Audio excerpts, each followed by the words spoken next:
मेरी सास को कैंसर का पता चला था। विदेश में इलाज कराने का खर्च 9 लाख युआन था। जेठानियों और ननद ने पैसे देने से मना कर दिया तो मैंने तुरंत अपना कार्ड स्वाइप कर 9 लाख युआन चुकाए। 3 महीने बाद सास विदेश से स्वस्थ और तरोताजा होकर लौटी। जैसे ही वह अंदर आई, उन्होंने सबको ड्राइंग रूम में बुलाया और कहा कि उनके पास एक बड़ी घोषणा है। मेरी सबसे बड़ी जेठानी, दूसरी जेठानी और मेरी ननद किन याओ ने साफ साफ ये खबर सुन ली थी। वे सभी अच्छे से सज धज कर सोफे पर बैठी थीं और बेसब्री से इंतजार कर रही थीं। मेरी सास ने अपने बैग से 3 चमकदार लाल प्रॉपर्टी डीड्स निकाली और बड़े ही सम्मान के साथ उन्हें सौंप दी। मैंने ये खास तौर पर तुम्हारे लिए तैयार की है। हर एक के लिए एक एक फ्लैट, इन्हें संभाल कर रखना। तीनों ने डीड्स ले ली और इतनी मीठी मुस्कान बिखेरी कि जैसे शहद टपक रहा हो। मैं कोने में रखी बेंत की कुर्सी पर चुपचाप बैठी रही, इंतजार कर रही थी कि वह मेरा नाम पुकारे और चौथी डीड निकाले। मेरी सांस धीरे धीरे मुड़ी। उनकी नजरें उनकी उत्साहित चेहरों पर से गुजरती हुई सीधी मुझ पर आकर टिक गईं। उनकी नजरें सर्दियों की कड़कड़ाती ठंड जैसी ठंडी थीं और उनका आत्मसंतोष मेरे दिल को ठंडा कर गया। उस 9 लाख के बारे में सोचना बंद कर दो। इसे बस मेरी इज्जत करने का तुम्हारा तरीका मान लो। जहां तक मेरे नाम पर जो घर हैं, उनमें से तुम्हें एक भी नहीं मिलेगा। एक पल के लिए ऐसा लगा जैसे कमरे की सारी हवा ही खींच ली गई हो। अभी कुछ पल पहले तक जो बातें हो रही थीं, वे एकदम थम गईं। दीवार घड़ी की टिक टिक भी अचानक साफ सुनाई देने लगी। कोई भी एक शब्द नहीं बोला। मेरे लिए एक भी इंसान खड़ा होकर एक शब्द भी नहीं बोला। मेरे ससुर किन शे सोफे के दूसरे छोर पर बैठे थे और बालकनी की ओर मुड़कर ऐसे दिखा रहे थे जैसे नजारा देख रहे हों। मैंने अपने पति किन जियांग की ओर देखा। वह मेरे बगल में अकड़ कर बैठे थे। उनके चेहरे पर भावनाओं का एक बेतरतीब सा मिश्रण था। उन्होंने मुंह खोला, फिर उसे बंद कर लिया। मेरी सबसे बड़ी जेठानी ये शिहान ने सिर झुका लिया, लेकिन उनके होंठों के कोने बार बार ऊपर उठ रहे थे। मेरी दूसरी जेठानी वैनी निंग ने जल्दी से मेरी ओर देखा। उनकी आंखों में हल्की सी व्यंग्य की झलक थी जो सुई की तरह चुभ रही थी। किन याओ तो और भी बुरी थी। उसने जानबूझकर अपने हाथ में रखे दस्तावेज को थपथपाया और उसके लाल कवर से एक तेज आवाज आई। ये आवाज किसी जीत की घोषणा जैसी लग रही थी। ये सब देखकर मुझे अचानक यह सब बेतुका और हास्यास्पद लगा। तुम हमारी किन परिवार में 3 साल से ब्याही हो और अब तक हमें पोता नहीं दिया। कम से कम इस बार तुम्हें कुछ तो जमीर आया और तुमने मेरे इलाज का खर्चा दिया। लगता है हमने तुम्हें बहू बनाकर बेकार नहीं पाला। बिल्कुल सही तीसरी भाभी, तुम्हारी महीने की कमाई ही कितनी है? वैसे भी वो 9 लाख तो तीसरे भाई ने ही दिए थे, है ना? आखिरकार ये तो फिर भी किन परिवार का ही पैसा है, बस एक जेब से दूसरी जेब में जा रहा है। मैंने अपना सिर घुमाकर किन जियांग की ओर देखा। जब उसने मेरी नजर पकड़ी तो वह धीरे धीरे ऐसे खड़ा हुआ जैसे कोई रोबोट जिसे अभी अभी चालू किया गया हो। माँ, क्या आपको नहीं लगता कि ये थोड़ा अनुचित है? इसमें क्या अनुचित है?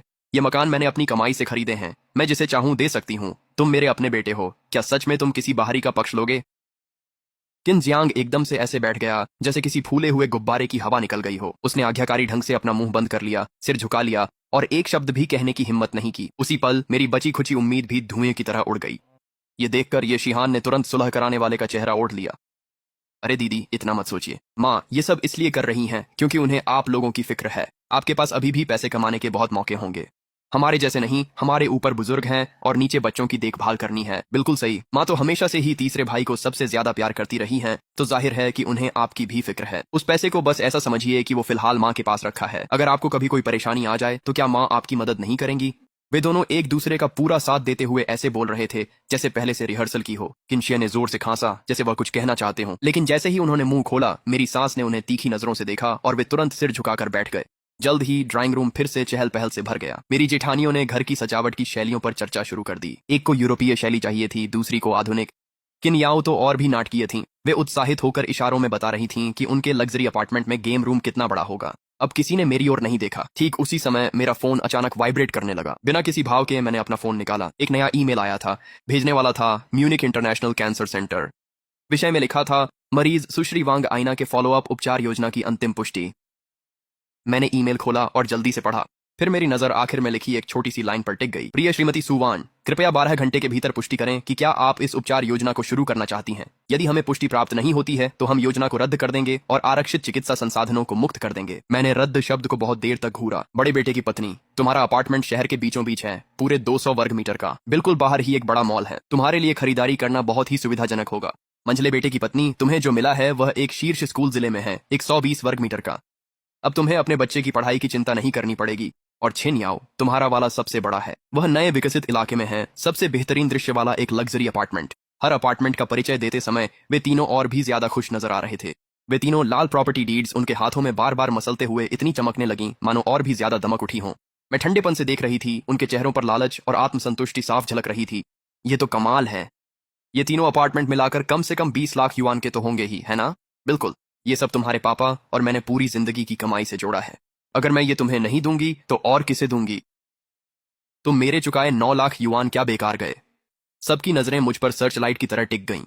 सास की मुस्कान गायब हो गई और चेहरा गुस्से से भर गया। बोली, क्या मतलब है तुम्हारा? तुम्हारे 9 लाख युआन? वो पैसे तो तुम्हें देने ही थे। तीसरा बेटा मेरा अपना खून है और तुम उसकी पत्नी हो। इससे हम सब एक ही परिवार हुए।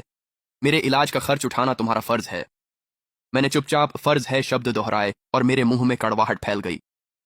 मैं धीरे धीरे सिर हिलाने लगी, जैसे मैंने सच में इसे स्वीकार कर लिया हो। अरे बहू जी, ये कैसा रवैया है तुम्हारा? तुम्हारी बातों से तो लग रहा है जैसे तुम चाहती हो कि माँ तुम्हें पैसे वापस करें। कब से बहू अपने बड़ों की इज्जत के लिए दिए पैसे वापस मांगने लगी? परिवार में अजनबियों जैसी बातें नहीं करनी चाहिए। क्या थोड़े से पैसों के लिए घर की शांति बिगाड़ना ठीक है?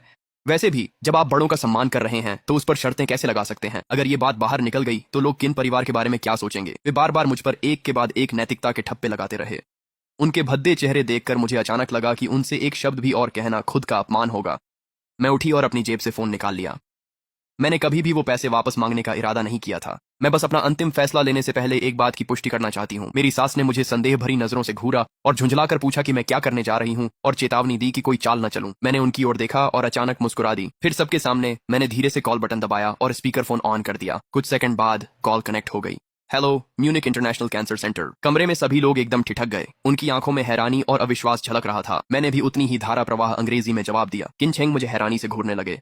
मेरी दोनों जेठानियों के चेहरे पर जो उपहास था वह पूरी तरह से जम गया। उन्हें कभी पता ही नहीं चला था कि उनकी नजरों में साधारण सी यह तीसरी बहू इतनी धारा प्रवाह और स्वाभाविक अंग्रेजी बोल सकती है। मैंने गहरी सांस ली, कमरे के उस पार अपनी सांस की ओर सीधा देखा और हर शब्द साफ साफ कहा, मुझे मिस वांग आइना की फॉलो अप उपचार योजना रद्द करनी है।